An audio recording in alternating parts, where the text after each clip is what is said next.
Welcome to the channel. My name is Matthias. Today we're going to talk about Jason Aaron's Avengers and we're going to cover issue 50. And I do have to say, it really packs a punch. There's a lot going on in this specific issue. So without further ado, let's get into this. First and foremost, we have the conclusion of a story arc that we already covered on the channel, World War She-Hulk. The Avengers and a super hulked out She-Hulk are able to defeat the Red Guard. Jen is able to liberate all this excess gamma energy that was building up in her. She goes full on nuclear, and what happens is that she reverts back to the traditional She-Hulk. So basically we have the end of the hulked out She-Hulk story arc. Also at the beginning of this issue we have the return of Orb, that weird character that has an eye for a head and stole one of Watcher's eyes and has it attached to his chest. Looks really weird. And the dude is going around the world watching all the most messed up things that humans can do. Then we cut to Ka-zar, who has fallen into the past. He's back in 1 million BC. He's actually facing off against Kid Thanos. It's pretty odd because this is the second time Ka-zar has gone toe-to-toe against Thanos. The thing is that this young villain has gone back in time to stop the whole experimentation that the Celestials did on humanity. When the Avengers 1 million BC burst onto the scene, they easily defeat Kid Thanos. They send him back to his time. And by accident, Ka-zar also gets sucked into this time portal. Watching this whole ordeal, we have the Doom above all, who receives a visit by Mephisto. So Doom really hates Mephisto. They have a lot of bad blood between them. But he does realize that their interests do align, that they want to stop the Age of Heroes. He wants to destroy the Avengers 1 million BC.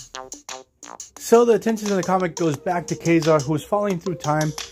And he's pulled out of the time stream by this new character. His name is the Inquisitor.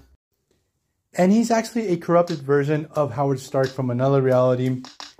And it seems he's the enforcer of the Council of Red, this organization which has all the Mephistos of the multiverse. So basically this Inquisitor is real bad news for Ka-zar.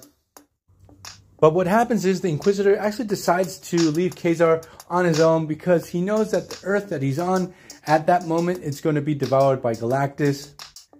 So now we have Ka-zar with this itty bitty predicament. He goes straight after Galactus. He wants to battle him.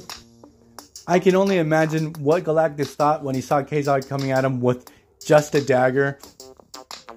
He must have thought this guy has some serious balls, because what Galactus does, he actually chooses him to be his next herald. So we get one of the coolest moments in the history of comics. We have Cosmic Ka-zar. So then we cut back to Mephisto and the Doom above all, and he basically convinces him to make his own team. It's like, you have to deal with this insanely powerful Avengers lineup. And what they do, they go across the multiverse picking out the worst of the worst. And I do have to say that the lineup is pretty awesome. We have Killmonger rocking a destroyer armor. We have a mystery Dark Phoenix. Then we have a Green Goblin that has the spirit of vengeance. Kid Thanos also joins their ranks. We have Red Skull, who's using the Venom symbiote, so he's now Black Skull. Also, the Dark Phoenix has this enslaved Berserker Wolverine. So now we have this multiversal Masters of Evil going across the multiverse, killing off every iteration of the Avengers 1 million BC. Now they have put their sights on the 616 reality. And we get this moment when they're spying on the modern day Avengers.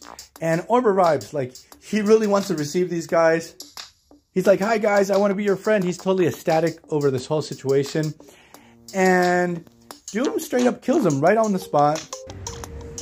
And this is so weird because Jason Aaron had been building up Orb ever since the original Sin crossover when he got his hands on the Watcher's Eye. So I was pretty intrigued to see what he was going to do with this character, and then he straight up kills him off. But that aside, I'm going to leave this video here. I hope you guys liked it. See you guys next time. Bye.